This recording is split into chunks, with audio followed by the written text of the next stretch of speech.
In the dark shadows, in the white cold, fearlessly we search for knowledge new and old. We drink the strong spirits and read the ancient tomes. The order of the Abracast. We are the brave and the bold. The Abracast. Occult, history, conspiracy, and violence.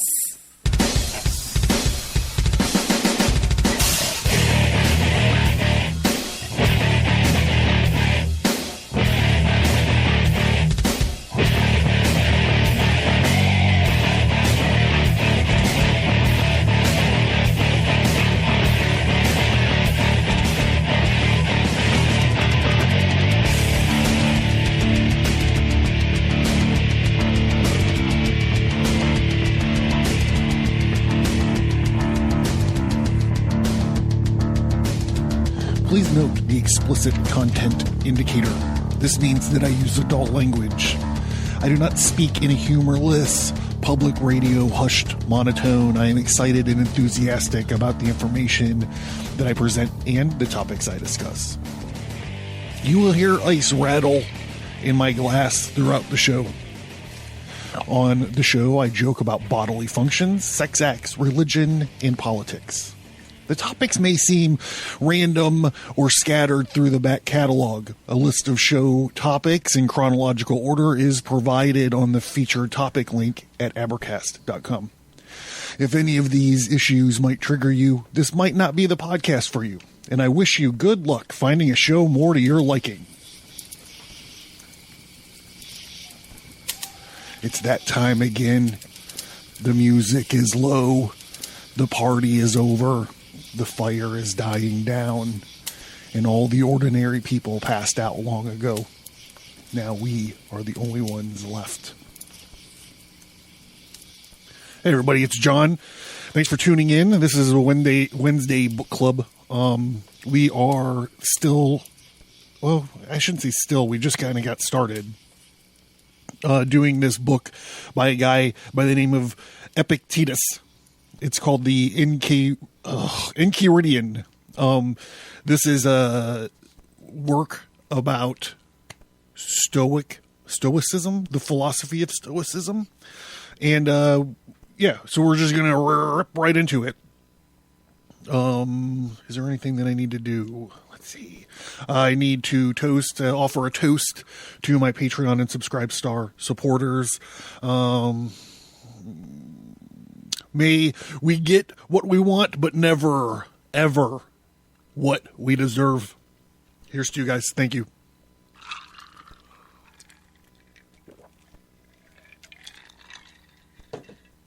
So we ended this last week in pretty familiar territory for us, at least in the recent past. It seems like we're always, these days, we're always talking about responsibility. And we ended on talking about the mechanism of responsibility. So we're just going to pick right up from there. The number we're at right now is, remember, there's like 52 essays involved, like in that comprise this book. So we're at number 11. I'm supposed to remind you to sign into the mailing list. There's 2 infographics this month. It's a brief history of Genesis according to me. And then also we've been looking at in our Genesis episodes about this theme of the wrong son getting the blessing, the curse, or Adam's magic underpants. So there's an infographic tracing that through Genesis up until we are now. And the Fellow Craft episode, which is the exclusive episode, only available to $3 and ups Patreon and Subscribe Star supporters it's called the UFO Conspiracy Part 1. It's a really fun time. I had a lot of fun doing it anyways. All right, Epictetus, the Enchiridion, Part 11. Never say of anything, I have lost it, but I have returned it. Is your child dead? It is returned. Is your wife dead? She is returned. Is your estate taken away? Well, and is not that likewise returned? But he who took it away is a bad man. And what difference is it to you who the giver assigns to take it back? While he gives to you to possess, take care of it. But don't view it as your own, just as travelers view a hotel. We break this down here. Loss is not truly a loss. You came into the world naked, wet, and crying, and today you are clothed, warm, and dry.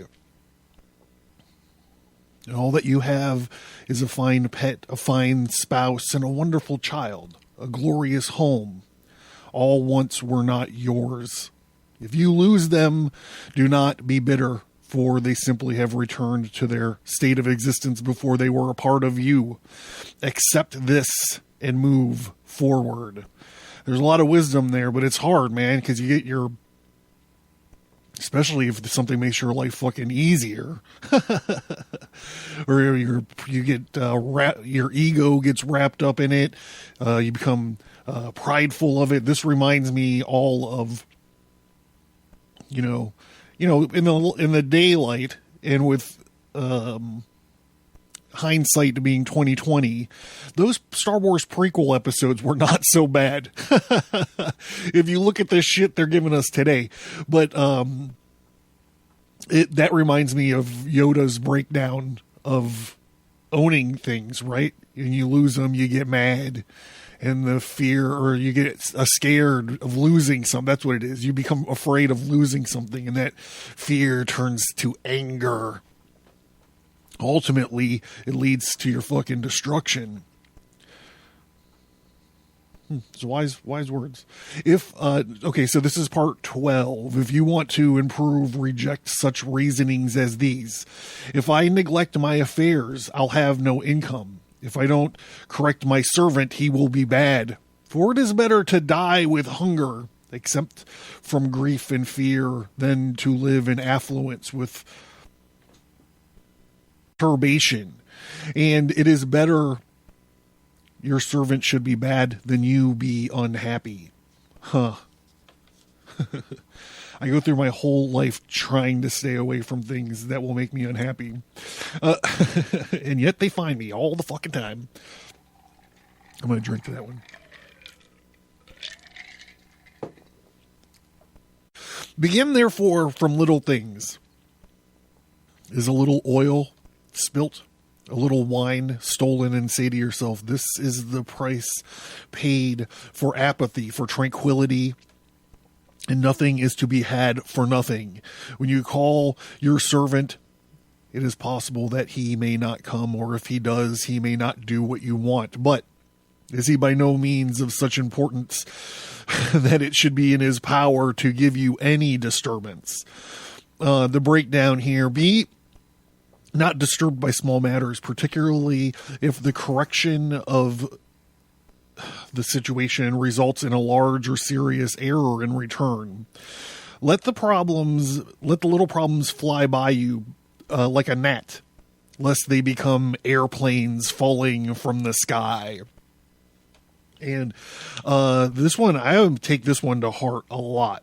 Because my wife does this thing where she'll kind of like spin out of control, and then one thing just piles up on top of another fucking thing, and next thing you know, I'm like a fucking hostage negotiator trying to talk her off the ledge. And I say things like, I'm not a trained therapist, obviously, but I put in my position. I've talked a little bit about this before in the past. My wife is bipolar, and it puts a lot of stress on me. And I think I've talked about that before. Anyhow, I always wind up saying things to her like, it's only as important as you're making it, be important. And so here, Epictetus said it way better than I could have. Number 13. If you want to improve, be content to be thought foolish and stupid with regards to external things, and don't wish to be thought to know anything. And even if you appear to be somebody important to others, distrust yourself, for it is difficult to both keep your faculty of choice in a state comfortable to nature and at the same time acquire external things. But while you are careful about one, you must of necessity neglect the other. Gosh. The breakdown is as follows. Know in your heart that all you truly know is that you are ignorant, and likewise do not try to impress others with your great knowledge. Even when others applaud your greatness, tell yourself that you are but a mortal. Be meek, for ego and hubris are killers. Further, if you focus on your own greatness, you may miss that of others and of the world. And just like this responsibility business that we were talking about, this falls into something that's been coming up more and more often on the show, and that is the importance of being humble. Number 14. If you wish your children and your wife and your friends to live forever, you are stupid.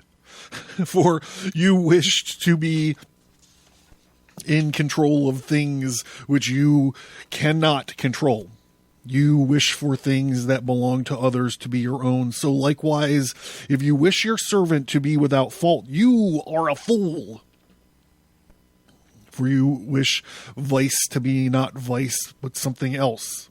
But if you wish to have your desires undisappointed, this is in your own control. Exercise, therefore, what is in your control. He is the master of every other person who is able to confer or to remove whatever that person wishes, either to have or to avoid. Whoever then would be free, let him wish nothing and let him decline nothing, which depends on the others. He must necessarily be a slave. Here are the breakdown.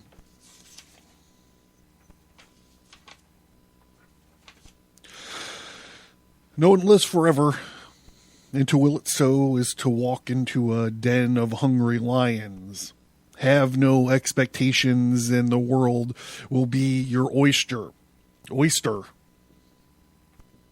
Complete with the pearl. Expect, and you will be disappointed. It's funny because this is right.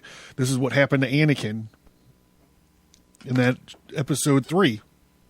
He starts becoming afraid that his wife is gonna die and he can't do anything about it. So he goes on this quest to find this Jedi power to heal people, which is ridiculous. There is not such a Jedi power. I don't care what Disney just told you.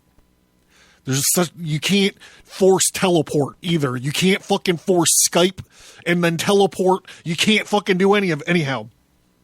So he starts to be afraid that the chick from Black Swan is going to die. So he starts trying to find information about how to heal people with the Force. And it opens up a shitstorm for him.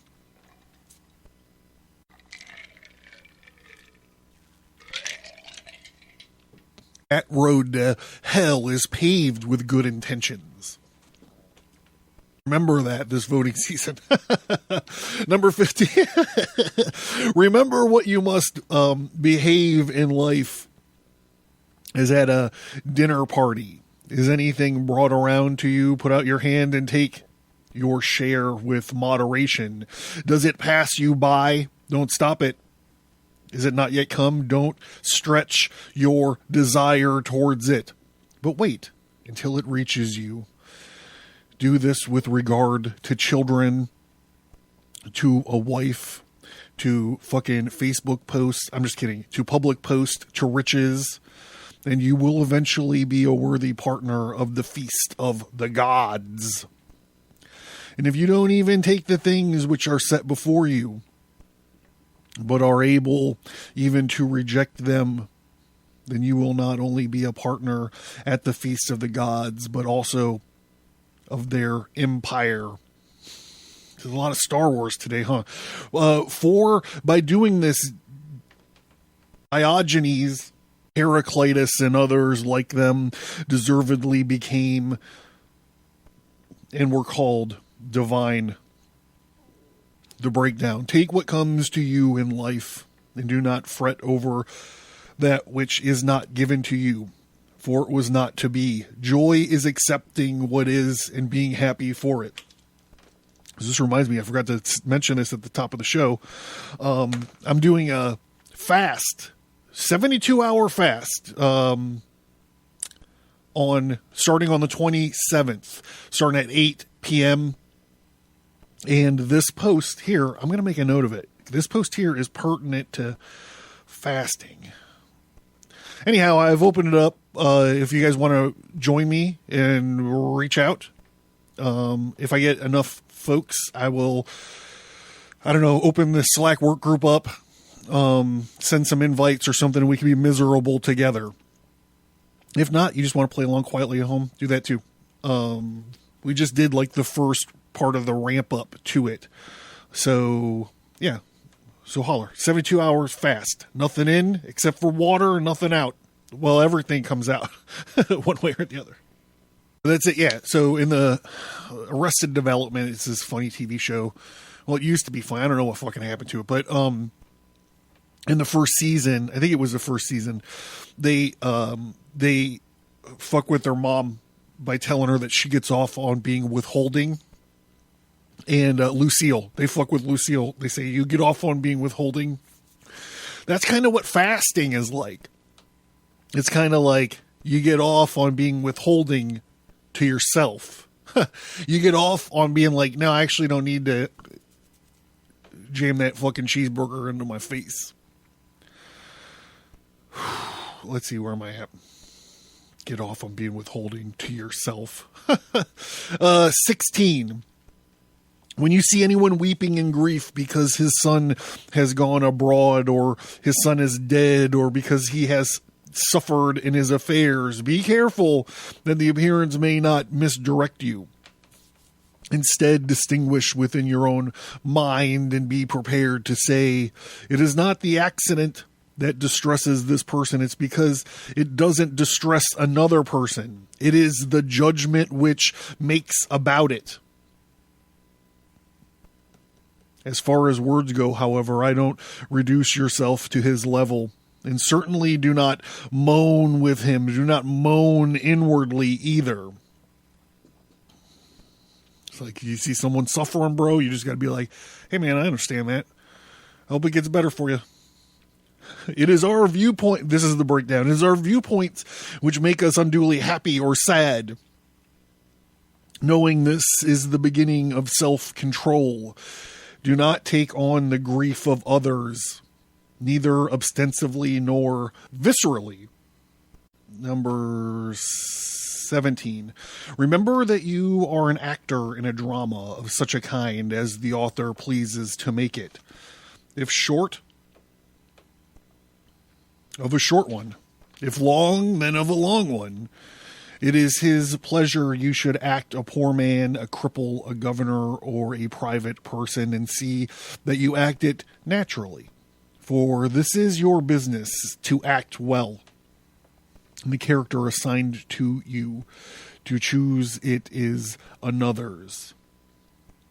Man, did you guys see that Richie Gervais fucking thing at the Golden Globes? Oh my God.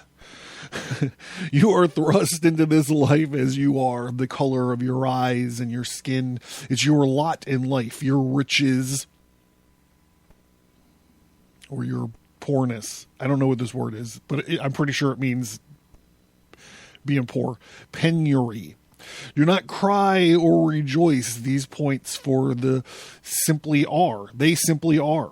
Simply be yourself, and all will be right in the universe. 18. Here, hold on. Let me lube up for a second.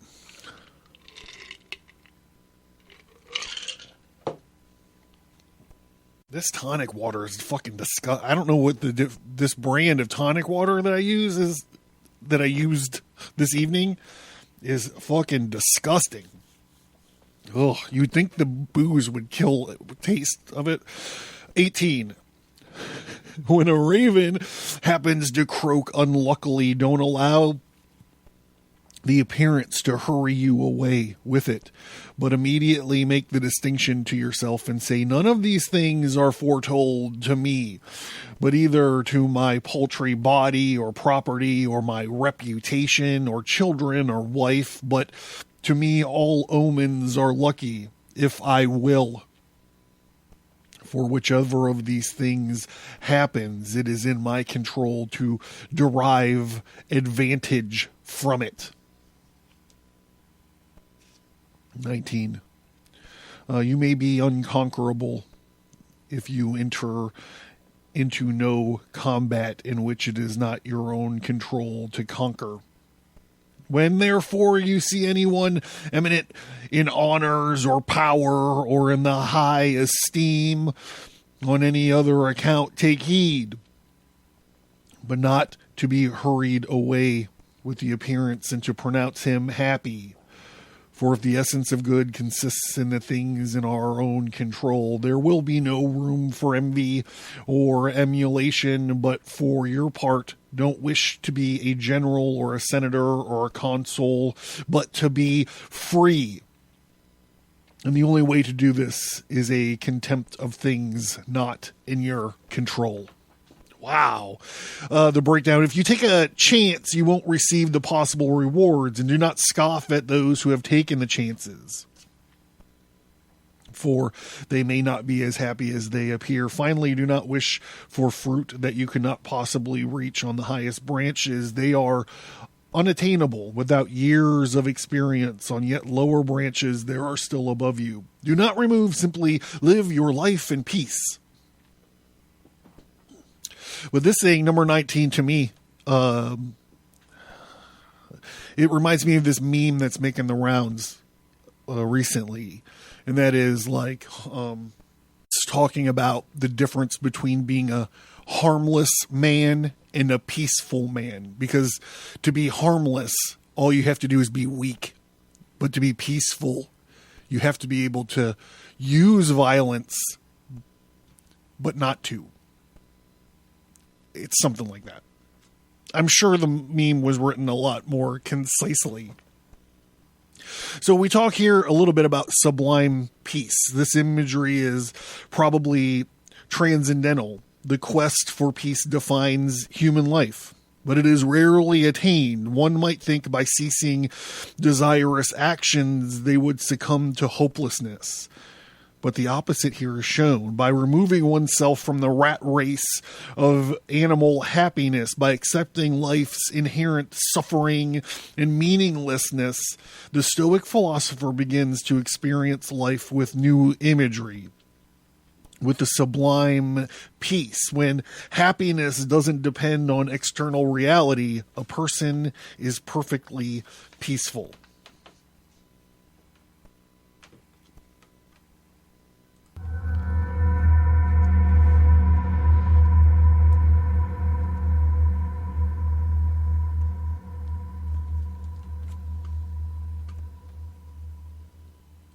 Hey, did you know that in the original Bloody Mary ritual, you had to walk backwards up a flight of stairs? Oh, really? No, I didn't know that. Yeah, and the purpose was to catch a glimpse of your future husband's face. Really? I wish I could find my future husband that easily. Honestly, all I really want to do now is drink a Bloody Mary. Well, how about we go make some Bloody Marys while you tell me more fun facts about Bloody Mary? Join us every week at Booze and Spirits, where we make our favorite drinks and tell each other our favorite paranormal stories. Find us under Booze and Spirits on Spotify, Google Play, iTunes, and Podbean. And follow us on Instagram and Twitter at Booze and Spirits. So this month on the Fulgar Correspondentia, just a fancy word for the mailing list. Since we're heading into the fourth quarter of our Genesis series, there's a little brief Genesis timeline according to me.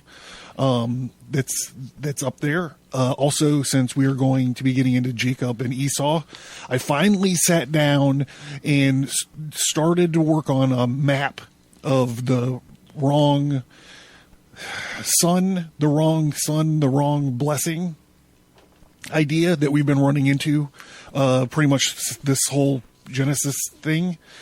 Sat down and worked out some pretty cool details, so I think it's pretty cool. Also, as always, you can look at my latest up-to-date version of the tarot cards that I'm designing. All that if you just sign into the mailing list, all that bonus stuff. But the Fellow Craft episode on the Patreon and Subscribe Star this month, we're starting to look at and dissect the work of Milton William Cooper in an episode entitled The UFO Conspiracy, Part 1.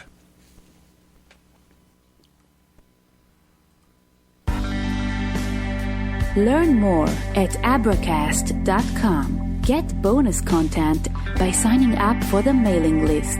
Get all that plus many exclusive episodes by supporting the show at patreon.com or subscribestar.com.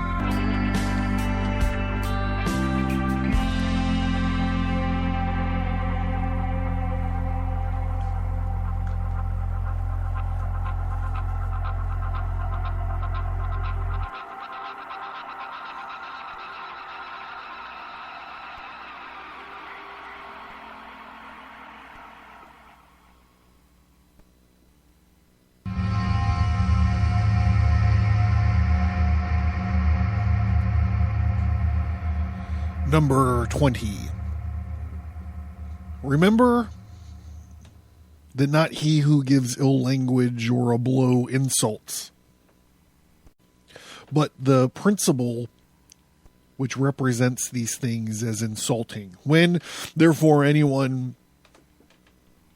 provokes you, be assured that it is your own opinion which provokes you. Try, therefore, in the first place, not to be hurried away with the appearance.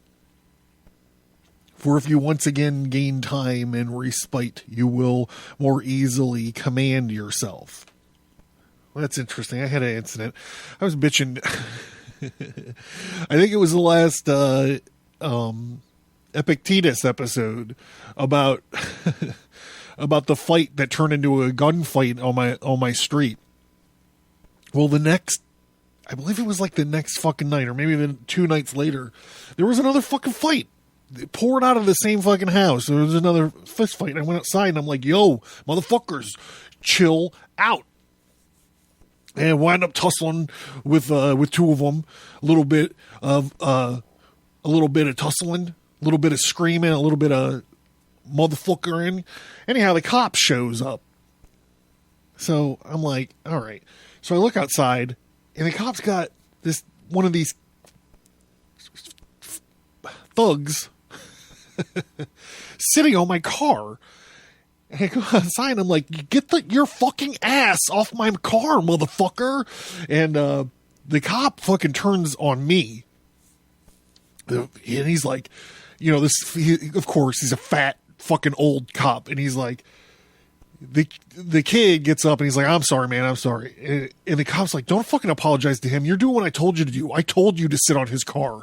So I'm looking at this fucking, like, this cop and me are like right, like eye to eye. And I'm like, why would you tell him to fucking sit on my car? Like, why would you fucking do that?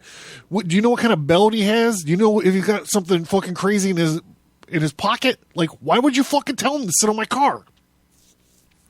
I'm about to lose grasp on why this is relevant. So anyhow, the cop's like, get the fuck in your house.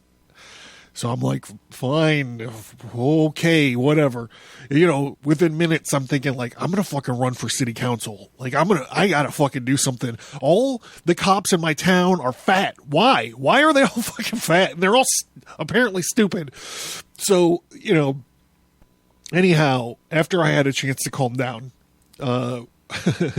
my wife emails me the next day and she's like, so when are you gonna run for office? Like, what's all that? Are you gonna complain to someone about this?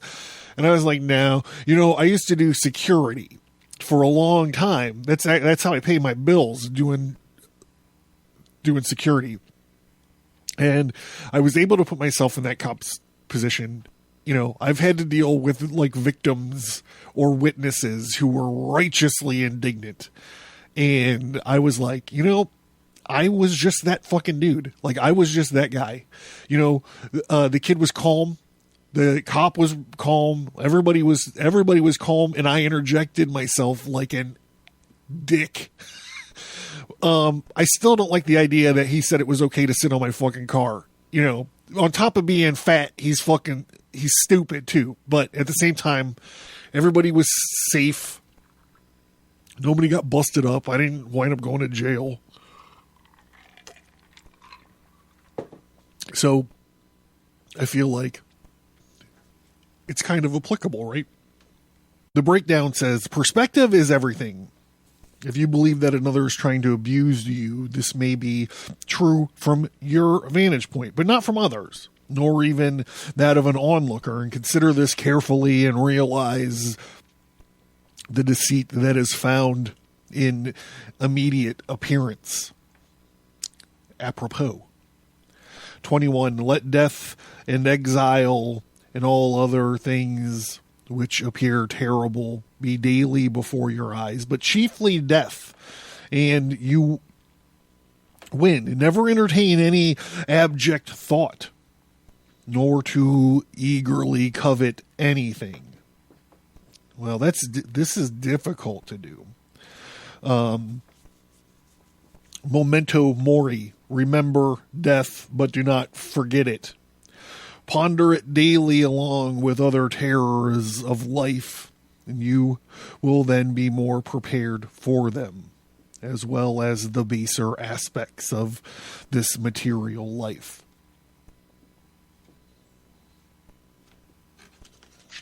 (22) You have an earnest desire of attaining to philosophy. Prepare yourself from the very first to be laughed at, to be sneered by the multitudes, to hear them say, "He is returned to us a philosopher," all at once. And whence this supercilious look? Now, for your part, don't have a supercilious look indeed, but keep steady to those things which appear best to you, as one appointed by God to this station. For remember that if you adhere to the same point, those very persons who at first ridiculed will afterwards admire you. But if you are conquered by them, you will incur a double ridicule. This breakdown says, if you will embrace the philosophical life, expect and accept jeering from many people. However, never consider nor show yourself to be superior. Moreover, do not give in to the base reflections of those who have sneered at you. In the end, they will recant and even admire you. We sort of see this in Zarathustra when we were doing the Zarathustra episodes. 23. If you ever happen to turn your attention to externals so as to wish to please anyone, be assured that you have ruined your scheme of life. Be contented then in everything with being a philosopher, and you will wish to be thought so likewise by anyone. Appear to yourself, and it will suffice you. This breakdown says, do not give into the themes of the masses, and stay true to your philosophical outlook. If you feel that you must appear philosophical to another, refrain. Rather be a philosopher who has only you as an audience. This is truth and wisdom.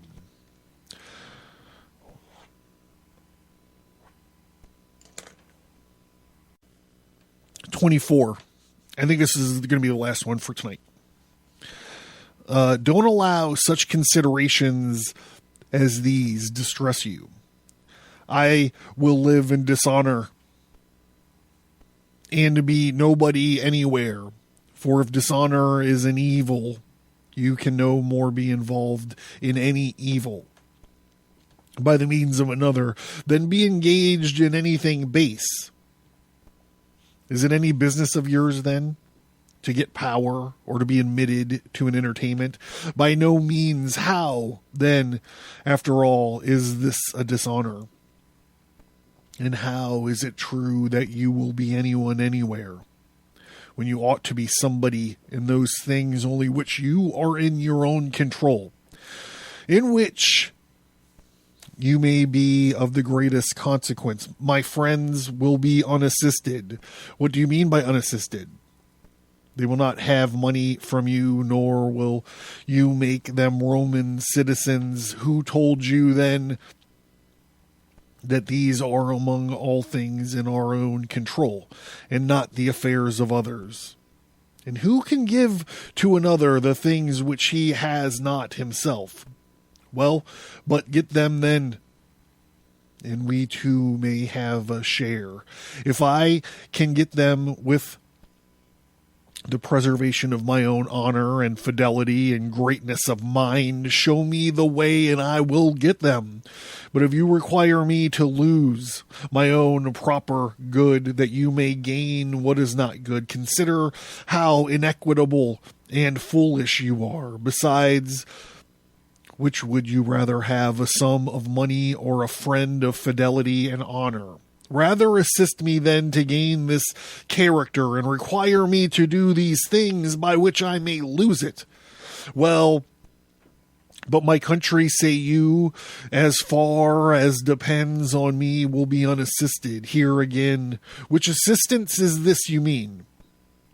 It will not have portios nor baths for your providing, and what signifies that? Why, neither does a smith provide it with a shoe, or a shoemaker with arms. It is enough if everyone fully performs his own proper business. It is enough if everyone fully performs his own proper business. Remember that, the coming election cycle too. And were you to supply it with another citizens of honor and fidelity, would not be he be of use to it? Yes, therefore neither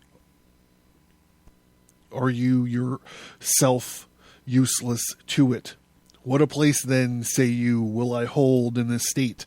Whatever you can hold with the preservation of your own fidelity and honor. But if by desiring to be useful to that, you lose these, of what use can you be to your country when you have become faithless and void of shame? Here's the breakdown. Do not lead your life based upon the perceived expectations of others, even of friends. And do not leave philosophy that you may punitively aid your friends. For you cannot help them, as it is your friendship and knowledge which they truly require, not your gold. I should take that to heart, man. I should take that to heart. I'm learning a lot here, bros, with stoicism.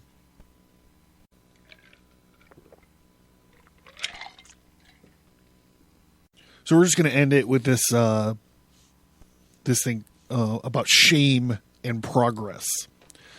To a person who wants to do good in life, shame is a deeply powerful irony. Shame feels productive because it has a built-in emotional quality that makes people likely to trust it. But this is a trick. The Stoic believes that by orienting oneself more scientifically and reasonably to the ethical pursuit of inner justice, one can become freed of shame spirals and the emotional baggage of self-hatred. Ironically, shame feels morally good, but it is inferior to true goodness. Okay, we're going to do another one. 25. We'll do another one. This book is not nearly as long as Thus Spake Zarathustra. So I'm trying to figure out a way to kind of stretch it out a little bit. But here we're at that, like, there's 52. So we're still shy of halfway. That's good. Okay, 25. Is anyone preferred before you at an entertainment or in a compliment or being admitted to a consultation? If these things are good, you ought to be glad that he has gotten them.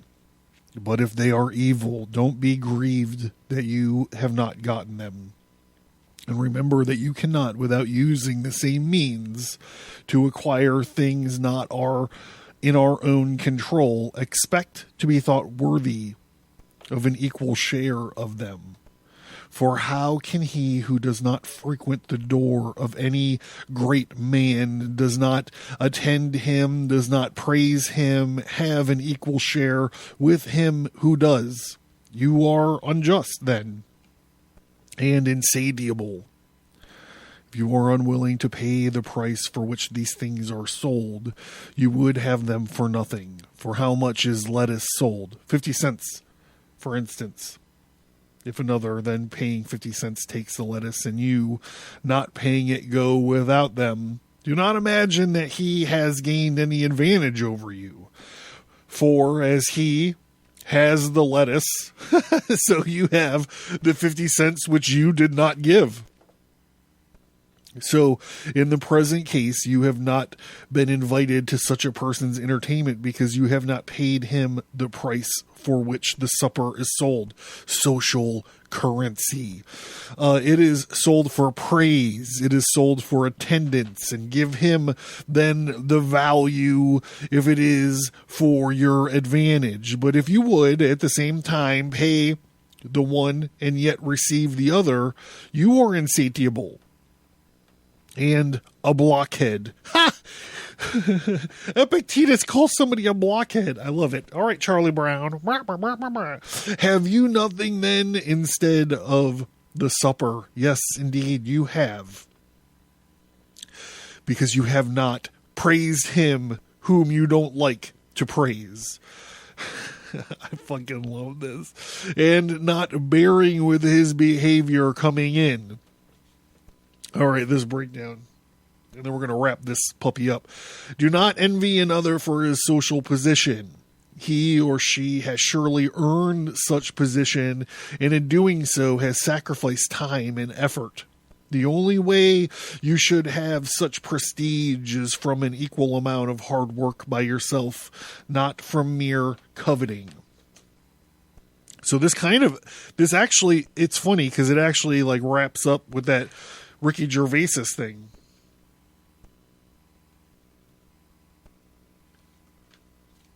I know, I think it's Ricky Gervais.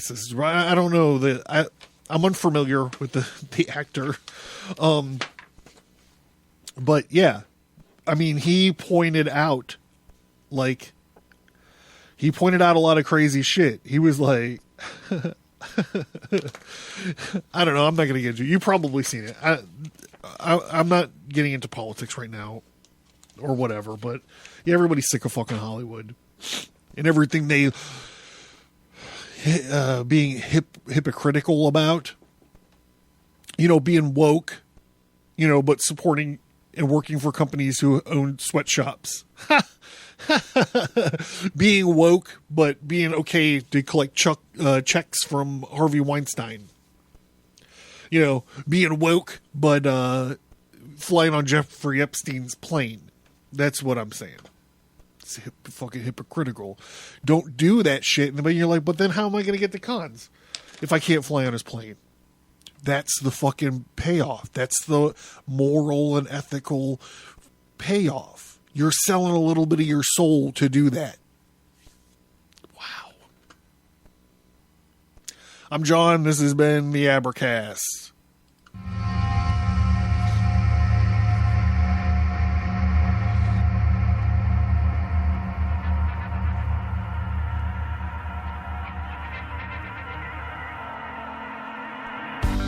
Thank you for listening to this episode. Send an email or visit us on social media to let us know what you think about this topic.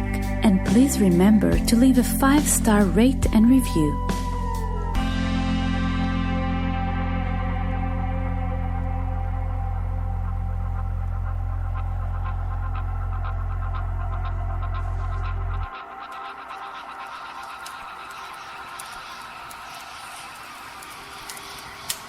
Hey, did you learn something? Did you laugh? Supporting me is a way for you to be a part of the Advertise and ensure its growth and sustainability. It also means I can create a normal schedule for shows and bonus shows, as well as the exclusive Fellowcraft episodes. By supporting the show, you are not only a listener, but you are a part of the show. You supporting the show gives me a way to offer fun rewards as a thank you for showing your appreciation and support for our projects. Do you have an idea for a reward that you don't see? Let me know. My supporters are my partners. I currently pay for you to listen to the Advertise. Not only do I pay the hosting bills out of my own pocket, I volunteer my time and talent to each and every episode of the Advertise.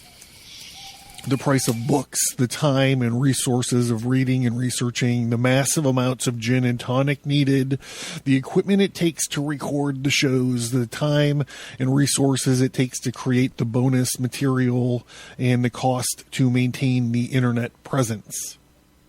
Is it worth your support?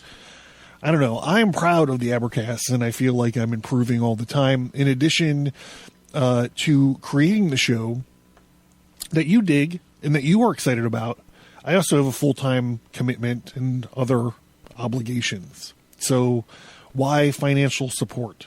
All of the supporters help me focus my time on the quality and development of the podcast.